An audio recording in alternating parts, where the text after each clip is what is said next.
Allora, Raffaele Padrone, lei è un segretario generale della sicurezza in Friuli-Venezia Giulia per quanto riguarda l'UGL. Io oggi ho visto, ne parleremo senza dare ampio spazio comunque, questo lo dico subito, no, ho visto una città letteralmente blindata,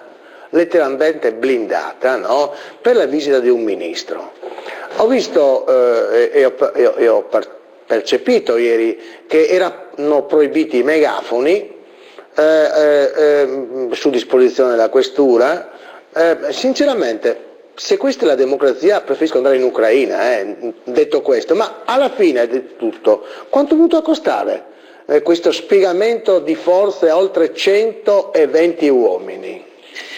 Beh, direttore, due cose veloci. Prima, tutto quello che riguarda l'ordine pubblico è una decisione che il Questore applica su disposizione del Ministero.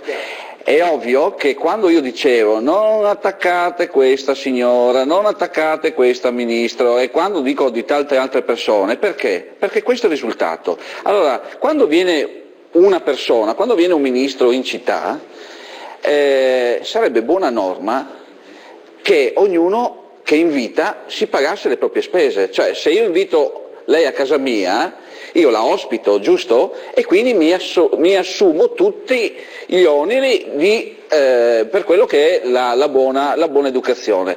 Bene, allora io direi, siccome oggi è costato circa, ma io glielo dico in cifre proprio sui 70 euro a persona, quindi 70 euro a poliziotto, carabiniere che era lì, lei faccia il conto su 120 persone quanto è costato questa visita. Allora io mi chiedo, perché la devo pagare io? Lei mi dirà, ma anche se viene il ministro dell'istruzione c'è questo spiegamento di forza? No, perché in questo caso ci sono delle disposizioni, dopo tutte le minacce che ha subito questo ministro, di attuare quelle misure di vigilanza e quelle misure restrittive, come poteva essere in questo caso il megafono. Fortunatamente la professionalità ancora una volta di poliziotti ha fatto sì che tutto andasse bene, però voglio dire, la prossima volta chi invita una persona se la paghi per cortesia, perché già non abbiamo soldi noi e dobbiamo anche pagare quelli che vengono. Raffaele Padrone, grazie, segretario generale dell'UGL in Friuli-Venezia Giulia.